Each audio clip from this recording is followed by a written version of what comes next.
भगवान श्री राम वलकल वस्त्र पहन करके वन की तैयारी पूरी कर लेते हैं। तभी लक्ष्मण जी को पता चलता है।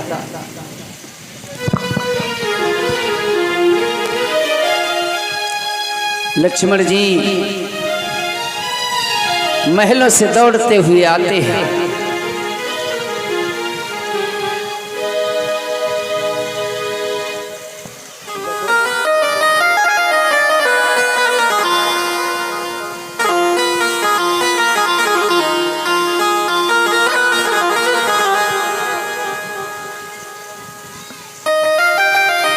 कह नहीं पाते, छुपे खड़े।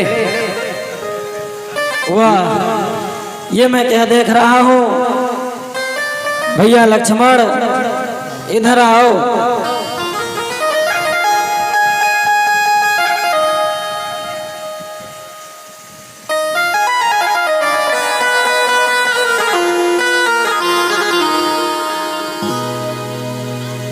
क्या हुआ, क्यों उदास हो भैया?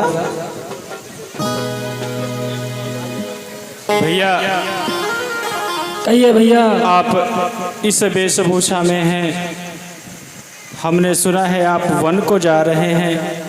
हाँ भैया, ठीक ही सुना है। मंजली माता कैकेयी ने पिता श्री से हमारे लिए 14 वर्षों के वनवास मांगा है, इसलिए मैं वन को जा रहा हूँ। भैया माता ने पिताजी से वरदान मांग लिया और आप वन जाने के लिए तैयार हो गए।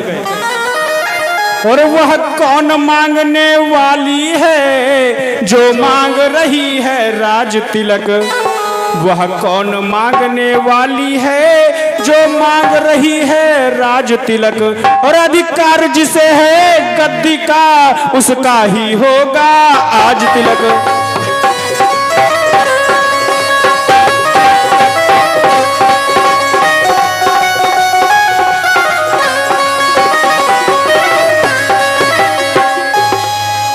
भैया राज तिलक और ये सिंहासन आपका है तो तिलक भी आपका ही होगा।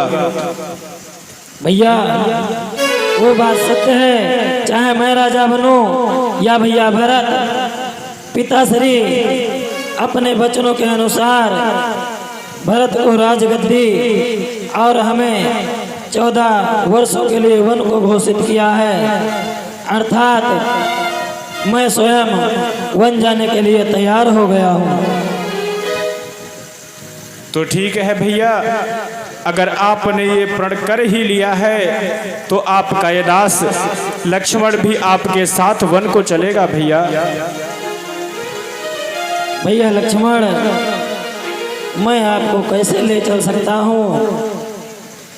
और माता ने तो केवल हमारे लिए 14 वर्षों का वनवास मांगा है, ना कि आपके लिए। और जानते हो कि जो ले जाऊं तो मैं ही बन साथा,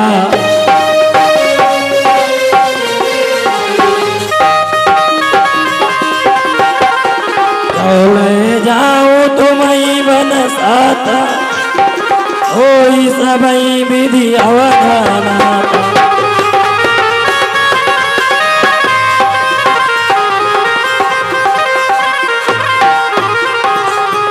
और ध्यान रहे कि भवन भरत रिपुशोधन नाही,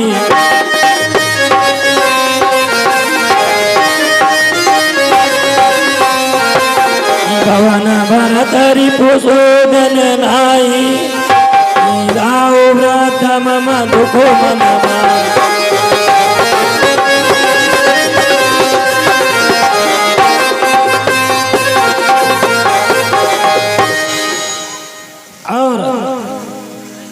मैं आपको अगर साथ में लूंगा तो अयोध्या पूरी तरीके से अनाथ हो जाएगी। और जानते हो कि जासु राज प्रिय प्रजा दुखारी।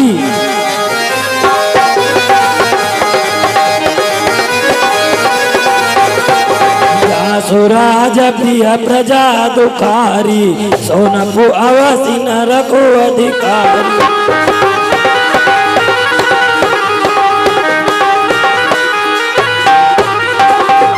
जिस राजा के राज्य में प्रजा दुखी रहती है वो राजा नरक का अधिकारी होता है। अर्थात आप यहीं अयोध्या में रहें और पिताश्री की देखभाल करें, प्रजा की देखभाल करें। मैं संपूर्ण 14 वर्ष व्यतीत करने के बाद में तुरंत अयोध्या वापस आ जाऊंगा। भैया अयोध्या अगर अनाथ होती है तो हो जाने दो, मुझको अयोध्या से कोई मतलब नहीं है, मुझे पिताश्री से कोई मतलब नहीं है। और मुझको क्या मतलब औरों से, मैं तो सेवक चरणों का हूँ।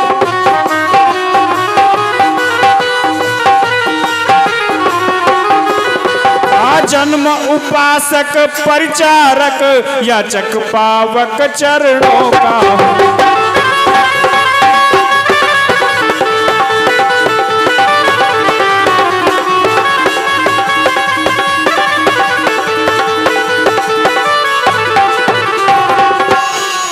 भैया मेरे माता पिता भाई सखा जो कुछ भी है वो आप ही हैं।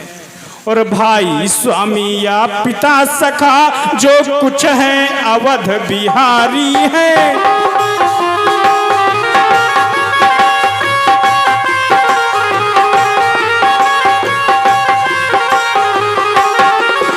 भाभी स्वामिनी और माता जो कुछ है जनक दुलारी है।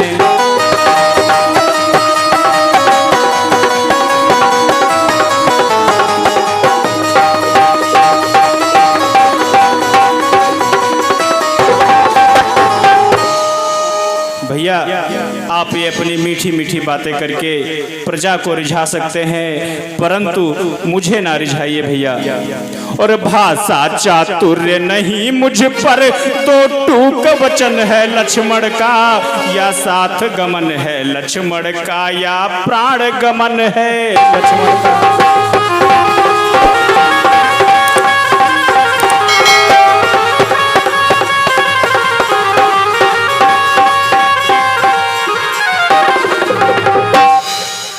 भैया ये आपका दास ये लक्ष्मण या तो आपके साथ वन को चलेगा या यही आपके चरणों में अपने प्राणों को बलिदान कर देगा। भैया नहीं भैया ऐसा नहीं कहते। यदि आपका यही भाव है तो आप एक बार माता से आज्ञा ले लें, उसके उपरांत आप हमारे साथ में वन को चल सकते हैं। भैया माताजी से मैं आज्ञा पहले ही ले चुका हूँ। उन्होंने कहा है कि जाओ और अपने भाई की सेवा करना, उन्हें किसी प्रकार का दुख ना हो। ठीक है भैया, तो साथ में चलने के लिए तैयार हो जाओ। ठीक है भैया।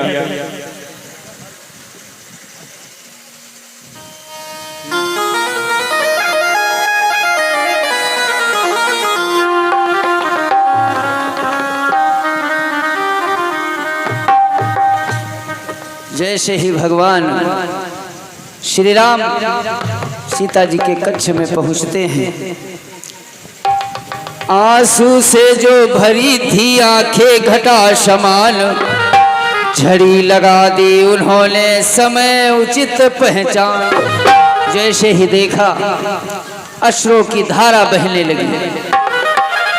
सीता ने बहू तेरा रोका, अखियां कब रुकने वाली थी।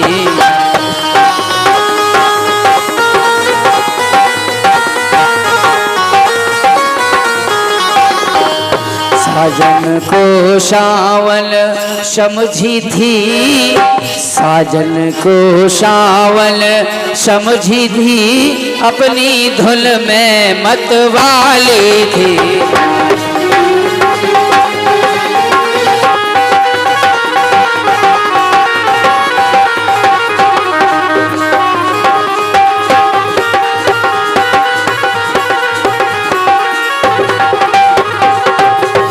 जैसे भगवान को देखा सीता जी रोने लगती है।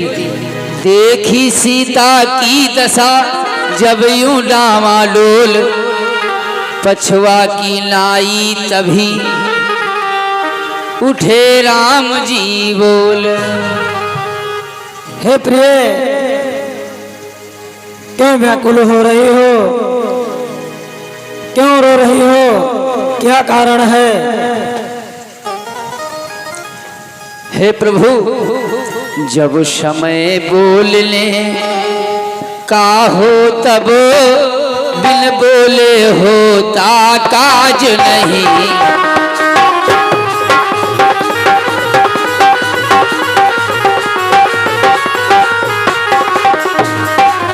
और प्रभु, प्राणों पे जब आ जाती है, प्राणों पे जब आ जाती है तो रह सकती है लाज नहीं।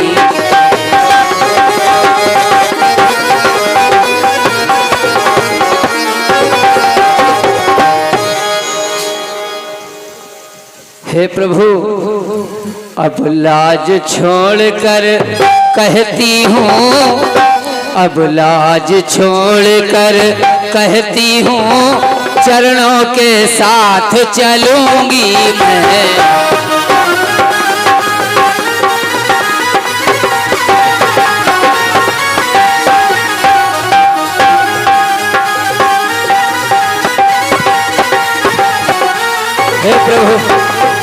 हे प्रभु, आप वन को जा रहे हैं, मैं यहाँ रह के क्या करूंगी?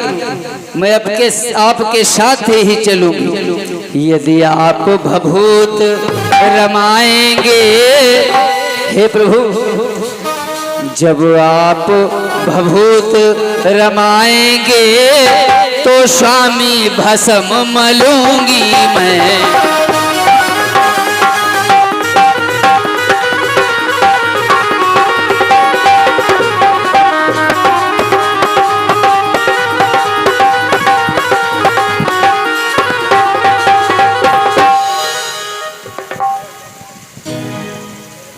हे सीते, आप वन जाने के योग्य नहीं हो। आप यही महलों में रहो और मैं 14 वर्षों के